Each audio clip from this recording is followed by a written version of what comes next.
تشوفوني كلكم؟ وهسه اكو حد يشوفني؟ هسه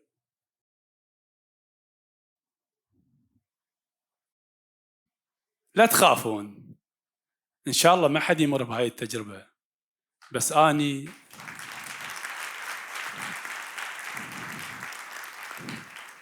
هذا اللي صار وياي بعمر 36 سنه، سنه 2008، وبظرف ايام بسيطه فقدت البصر تماما بسبب اصابتي بالجلوكوما او داء الزرقاء او المي الاسود نسميه بالعاميه. والقصه بدت قعدت في يوم من الايام الصبح عيني اليسرى ما اشوف بيها، بحكم الشباب والقوه اخذتني العزه بالاثم، ما حكي سكتت. شلون نقول بالعاميه، بلعتها وسكتت. رحت للدوام ورجعت وحياة طبيعيه، هسه صرت زينه بعد شويه. اليوم باكر ثاني يوم وثالث يوم قلت ان شاء الله اليوم الامور تمام. بس اللي صار شنو؟ اليمنى لحقت اليسرى وانطفت تماما. هنا بعد ما بيها مجال لا عزة إثم ولا هم يحزنون. وأقرب الناس إلي مني زوجتي، قلت لها تعالي يا بنت الحلال خلي أصارحك، ترى أني بعد ما أشوف. الخبر صاعقة نزل عليها، زلزال 12 رختر، بكاء، دموع، عويل طبعا. واللي حسيت بيه بذيك اللحظة أنه أنا بعد ما أقدر أمشي، كأنه نمشي بعيوني مو برجلي. وطبعا دوام انت يعني تعطلت منه يوم واثنين وثلاثة، وبعدين تواصلت ويا إدارة المدرسة بلغتهم بالحقيقة، ورجعوا أصدقائي يتواصلون وياي يريدون يواسوني، وقاموا يودوني يجيبون المدرسة. لكن القضية ازدادت سوءا، ظليت حبيس البيت. الطلعة علي للشارع صارت صعبة وصارت فوبيا عندي. يعني بكلام آخر وبعبارة أخرى، أنا صرت بنظر نفسي ونظر الآخرين إنسان عاجز. إي عاجز. بس سألت نفسي قلت معقولة راح أقضي كل عمري هيك؟ طبعا الجواب لا. أني فقدت حاسة واحدة، عندي 4 غيرهن. واللي عنده 4 حواس وبمقتبل العمر مستحيل يكون إنسان عاجز. هنا انتفضت على نفسي وبديت ألملم أوراقي، لأن أهلي وزوجتي وأولادي ال4 اللي كانوا صغار يردوني أرجع ذاك الإنسان القوي واللي كله حيوية ونشاط. وهنا قررت أن أكون أو أكون.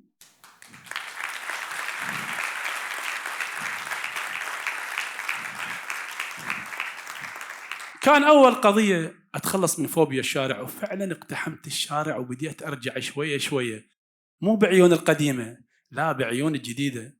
أولادي التوم 2 اللي الله سبحانه وتعالى اعطاني اياهم اللي كانوا صغار صاروا ايدي وعيوني ورجلي، وبديت ارجع شويه شويه شويه للحياه. صح فقدت عملي الحر بالمكتبه، لكن بقت وظيفتي بالدوام وبالمدرسه هي المتنفس الوحيد.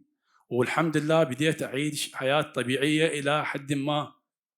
وهنا بدت تطلع لي ادوار ثانويه داخل البيت انا ما كنت شايفها قبل. خل اسولف لكم فد وحده من عندهن. كلياتنا عايشين حياه المولده والوطني، ومن ساعه قبل شويه الاستاذ كان يحكي على المولده والوطني، كان ماكو تحويل كوندكتر الكتروني، صعد الجوزه نزل الجوزه، صعد التشينج اوفر نزل التشينج اوفر. وبليله من ليالي الشتاء البارد والاولاد كلهم صغار انطفت الكهرباء، وصار لازم يتبرع واحد شو يسوي؟ يصعد الجوزه لو ينزل الجوزه. واحد يقول له قوم انت قوم انت قوم. طبعا يخافون اطفال صغار، واللي يخاف واللي بردان واللي كذا. بيني وبينكم هنا صرت ابو جاسم، صعدت الغيره عندي، قلت ليش ما اعيش هاي التجربه؟ مو عجيبه. وبديت على كيف اتمشى شويه شويه ما حد يدري بيا. انا المنطقه صارت عندي حافظه لانه منطقه صارت مالتي، والظلام صار يعني من حياتي اليوميه. مشيت مشيت مشيت وصلت المكان التحويل للميزانيه، ما يحسون الا الاضويه ترست البيت، وبدات الصلوات والتهليل وكذا. طبعا انا جيت امشي على كيفي، من اللي حول؟ معقوله بابا تحولت؟ وهنا صرت بطل قومي، صلوات وتصفيق وكذا وكذا وكذا. صارت القضية طبيعية، مرة اثنين ثلاثة، أنا عبالي راح أظل ذاك البطل الفاتح القومي اللي فتح الكهرباء. طلعوا الجماعة مستغلين ومشغلين تشينج اوفر عندهم مو كان الابو. قلت لهم ما يخالف، ما طول شيء يفيدني هذا اسويه، تشينج اوفر غير تشينج اوفر. وبسط كل هاي الاحداث كنت اعتقد انه انا الكفيف الوحيد بالعالم. وهاي القضية اثبتت عكسها بعد ما تعرفت على مجموعة من الاصدقاء من المكفوفين، وقدرنا نأسس جمعية السراج العراقية للمكفوفين. وبهالاثناء قلت لازم اسوي شيء مميز وفكره بها تميز، وفعلا بدت بوادر الفكره تنضج بعد ان استدعيت من قبل اداره معهد النور اللي بكربلاء مال المكفوفين انه نبحث عن التلاميذ اللي بعمر المدرسه حتى يدخلون المدرسه. وفعلا بلشنا، لكن اللي صدمنا به الاهالي ما يقبلون اولادهم يروحون للمعهد مال المكفوفين بحجه يخافون عليهم او يستحون من المجتمع. يعني يقولون هو اللي ما عنده، شوف العقليه، اللي ما عنده بصر يعني ما عنده بصيره، وهاي كارثه كبرى وطامه كبرى. بس احنا الحينا كلجنه وانا واحد منهم انه لازم ينتقلون، وفعلا قدرنا ننتشل عدد كبير من هاي التلاميذ وننتقلهم من واقعهم المرير الى واقع العلم والنور، والحمد لله والشكر وصلوا الى مراحل متقدمه بالدراسه. وبعد ما علمناهم وصلنا بفضل المعهد والجمعيه، هنا سالت نفسي، قلت معقول الكفيف يظل بس على طريقه بريل؟ طبعا طريقه بريل خاصه بالمكفوفين قراءه نقطيه، او يظل على النصوص المكتوبه والمقروءه؟ قلت لا، لازم تستمر هاي الفكره المميزه. وهنا أنا بديت افكر بالفن. الفن. واول ما نطح بمن فكرت؟ بالمسرح. طبعا المسرح غريبه مو؟ اي والله كلش غريبه. وقدرنا نأسس انا ومجموعه من الاصدقاء اول فرقه مسرح بالعراق والوطن العربي وحتى بالعالم. الصعوبه ما كانت كيف نمثل، الصعوبه كيف كان الناس يستقبلونا. وكنا من نروح ونرجع المسرح نسمع اشكال كلام، بين التنمر، بين التسخيف القضيه، بين هذول ايش يسوون، يا معودين هم يشوفون ما يدبروها، انتم شلون؟ والقضيه الثانيه، المخرج اللي تعاملنا وياه، يابا انتم شلون راح تمثلون؟ هذا مسرح، فضاء، خشبه، شلون راح تحفظون مكاناتكم؟ الضوء، السينوغرافيا. وما دام وصلنا للمخرج خلي اسولف لكم فد موقف. طبعا مخرجنا رغم كبر سنه الله يحفظه، هو دكتوراه بالمسرح، شعله من النشاط والحيويه والحركه والكلام. فاليوم دا يشرح لنا الفكره مالت البروفا وكذا وكذا، وحكي حكي حكي حكي شرب سكت. ها دكتور خيرك؟ قال ها الكهرباء انطفت. صراحه يعني من ضحكنا من كل قلبنا. دكتور ترى الحكي بالحلق مو بالعيون، الصور يعني تيه حلقه. هنا رغم طرافه ومراره الموقف صار عده وعدنا يقين احنا شنو قادرين على ان نمثل ونسوي كل شيء. وفعلا وراها وباشهر قليله طشينا طشه كبيره، وقدرنا نمثل في مسارح كربلاء والمسرح الوطني ومسرح سمير اميس وبابل والديوانيه والبصره وبعض جامعات العراق.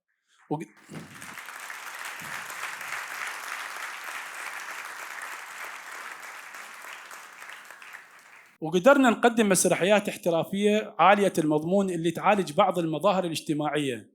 والاهم من ذلك انه قدرنا نخلي الكفيف يكسر حاجز الخوف والخجل امام الجمهور، وطيناه ثقه عاليه جدا. وهذا هو المطلوب كان من الدرجه الاولى من المسرح. ولهنا ايش تعتقدون المغامره انتهت؟ عافيه.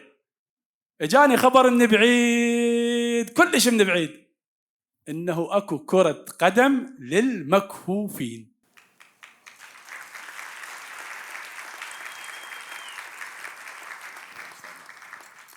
اي كرة قدم للمكفوفين. شنو كرة قدم للمكفوفين؟ بما انه اني مولع بالكرة من اني وصغير لحد الان، قلت لازم يصير اول فريق مال كرة قدم بالعراق يمي.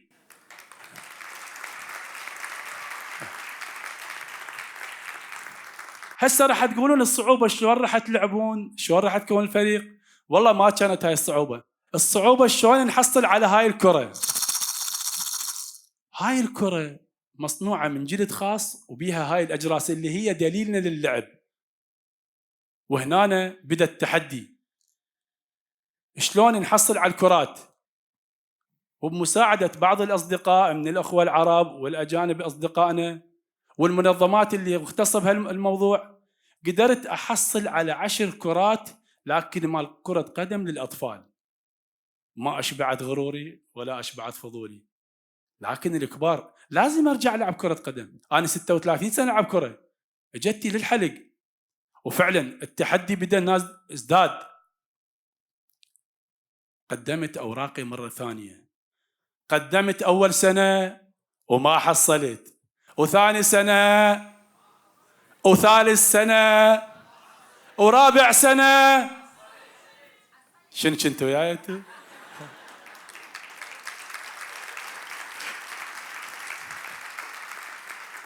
حب القضية خلاني أصر على أنه 4 سنين أقدم، وبمنافسة شديدة جدا من خلال منظمات تعنى بكرة القدم. قدرت أحصل على 5 كرات من ذني و10 ماسكات مال عين اللي هي نواة تأسيس الفريق. وبظرف أيام، طبعا ظرف أيام، وتحديدا يوم الخميس يوم 28/9/2022 الساعة 11 صباحا وصلت الكرات إلى بيتنا، وكانت فرحة كبيرة وعيد وطني عندنا. وبعدها بأيام قليلة، وتحديدا يوم 10/10 أعلنت عن تأسيس أول فريق كرة قدم للمكفوفين. ومن حسن الحظ بأيام تيدكس قبل كم يوم تأسس أول اتحاد عراقي لكرة القدم للمكفوفين. وكان لي الشرف أن أكون من المؤسسين والإداريين به ولحد الآن. وراح تستمر القضية، وراح تشوفون بالأيام الجاية، وإذا كتب لنا الله سبحانه وتعالى عمر، تشوفون أشياء ما شايفيها بحياتكم. وبالختام، ويعز علي كلمة الختام لأنه فراقكم صعب، أقول إيش تعتقدون؟ فالسؤال بريء، إيش تعتقدون؟ إنه هذا اللي قدمته واللي راح أقدمه بمفردي؟ لا طبعا، أنا مو إنسان خارق ولا سوبرمان. كان أكو وياي إنسان يشتغل بالكواليس وجندي مجهول، وصار علي لزام وين ما ألتقي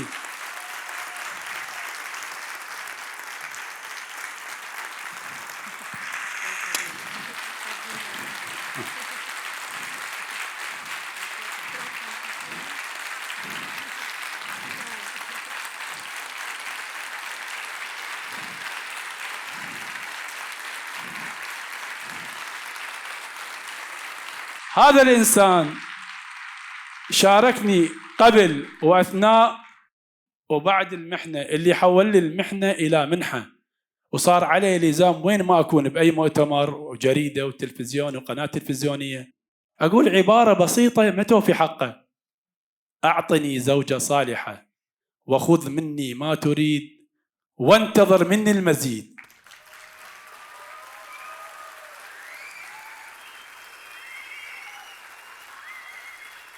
أستاذ عثمان، نعم. شنو رأيك نلعب طوبة؟ والله الله يرحم فاضل رشيد يقول الطوبة برجلك لاعبها. يلا أبو المربعات. يلا يلا يلا كمش. يلا استاذ عثمان، شوي شوي على كيفك. يلا عليك بعدنا جديدين. ها 1 عدي زهراء. 1 2 3. ها